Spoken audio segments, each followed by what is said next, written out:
It has been, more than a year since I have actually been at a baseball game, which is frightening for me.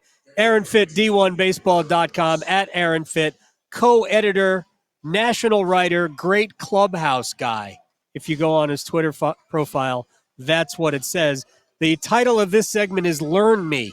So I missed a lot of ACC baseball this year with, hurricane stuff and all that. So I wake up, Wake Forest number 1. 2 weeks ago, Duke was number 10. And I thought, wow, this is a crazy year.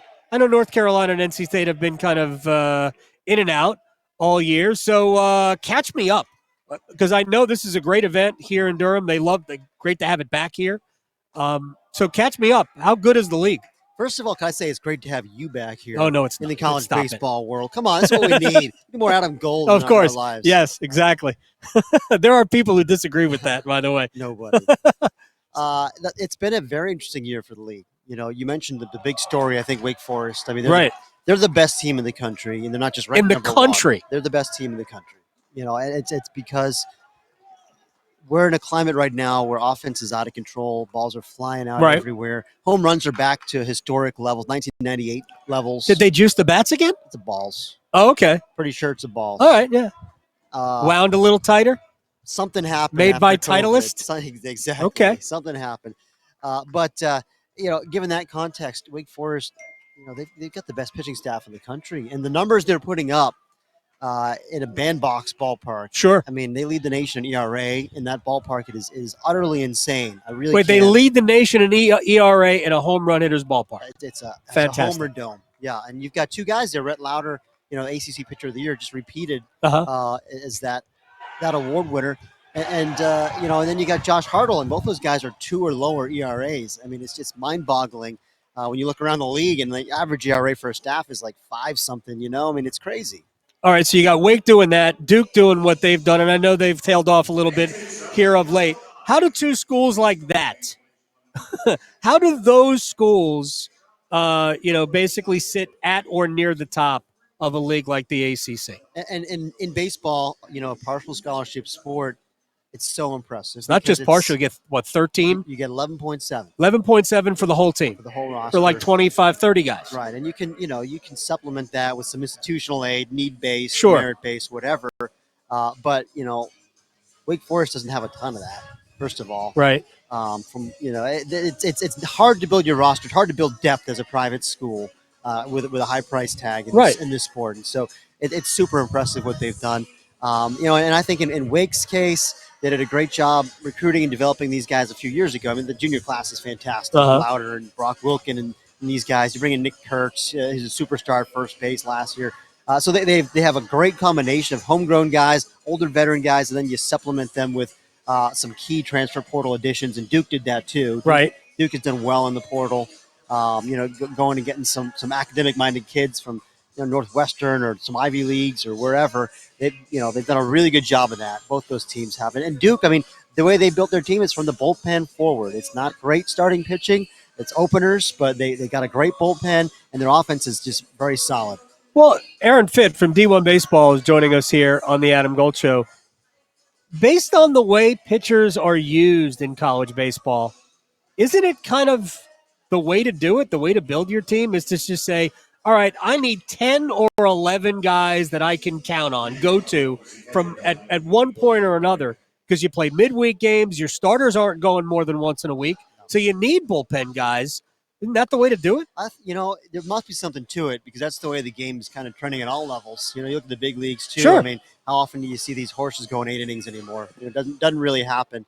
And so, I think we're going to see more and more of that, and we've seen it other places. Oregon State comes to mind as a team this year out west that's having a very good year, and their staff is built very similarly to Duke's. It's openers and then a lot of good bullpen guys. And, you got to be able to mix and match and play those matchups, and I do think it's a winning formula right now. So what happened in North Carolina and NC State this year?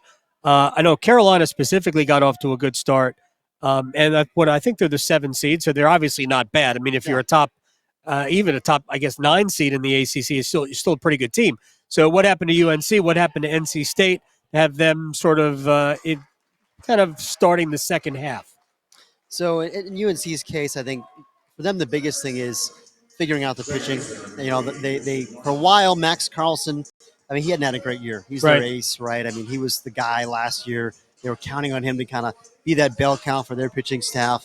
Their staff, they were kind of built that way. They needed him to to eat up a lot of innings, and he had struggled. Even fell out of the rotation at one point. He's back now. He's pitching better. Pitched great this past week, and so that's a key development for them. I feel like they're trending up here the last few weeks. They got swept last week at Clemson. Okay, but Clemson's good though. Clemson's good, and before that, UNC was playing great.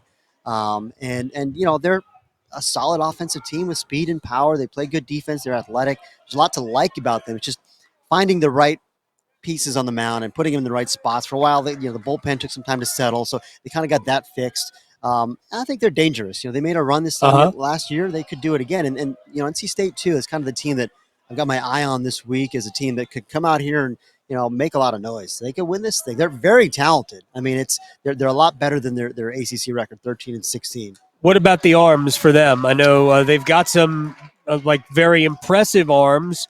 They've also had to deal with a lot of injuries there. I know that. Are they a team that not only could be dangerous this week, but going forward? I mean, they probably have to do some work this week to get to the next one. Yeah, they probably need to win a couple games out here. I would say 2 wins in pool play probably gets them in. But maybe 1-1 depending on the size of the bubble. But the question mark is the pitching. It's not. They just don't have dominant stuff really on that staff. And Sam Highfield has had a good year. He's not had the same caliber of stuff we saw 2 years ago when they made that Omaha run. But he can pitch, man. The guy's just a winner, and he gets the most out of it. And Matt Willitson, same thing. Stuff has not come back from the off season. I think it was hip surgery that he had. Okay. But you know what? He's good enough to he can carve it 85-88 and great secondary stuff. And Logan Whitaker, pitchability guys, and they kind of built their staff around those guys. And they got some veteran pieces in the bullpen that don't dominate you. But I think there's enough there if they can just get those guys to pitch at their best at the right time, because they're very offensive. 1 through 9, they're super deep. Even 1 through 14. I mean, they got guys on the bench that'd be starting almost everywhere else. So. All right, I got about 2 minutes left with Aaron Fitt, D1Baseball.com, co-editor and national college baseball writer. First, is college baseball right now better than it's ever been? How do you put it historically speaking in this era? Because there's a lot more attention given to it now, thanks to people like you, by the way, than there's really ever been. I think the game continues to grow steadily. I don't love exactly where we are right now as far as the product, because I think the game's out of balance again with the home run numbers through the roof. It feels, like I said, I mean, it's gorilla ball again. It's 1998. That's not what we need. I think they need to fix that. Right now, I mean, they don't seem to particularly care, because people like chicks dig the long ball. What are we talking about, Aaron? And the game is, ratings-wise and attendance-wise and all those things. The pace of play has improved with some of the new rules. I mean, so there's a lot of we over in less than 4 hours? Oh, yeah. Oh, yeah. Listen, we're under 3 hours this year. What? Oh, yeah. Oh, wait, that's good. It is good. All right. And one other thing. How have we survived without this week? Or how will we survive, because it's just Tuesday, without the big brand that is Florida State here? Shocking, isn't it? How unbelievable is it that neither Florida State nor Louisville are here? That is amazing. Tournament. There's only 14 teams in the league. And the last 2 are those 2. I mean, I cannot wrap my mind around that. That is amazing. Louisville's new to the ACC, obviously. But when they've been the class of the league since they've been here. They have been, absolutely. They've been like first or second pretty much every year. But when I was a college student at the University of Maryland, they used to be in the league, kids. We did the ACC baseball tournament. I went to Greenville, South Carolina, to broadcast the ACC baseball tournament 3 years in a row. And it was Georgia Tech, Clemson, Florida State, North Carolina a little bit, but it was basically those 3 schools dominated the league. Tech's just okay, right? Yep. It was before Miami, obviously, but it was all of that. It wasn't Florida State. Florida State wasn't in the league yet, but it was Clemson and Georgia Tech. Made that up. You are old. I am. Wow. Aaron Fitt, at Aaron Fitt on Twitter, D1Baseball.com, co-editor National college baseball writer. Thank you very much for hanging out. By the way, you were on TV. Always a pleasure, Is my it? friend. Thank you very much.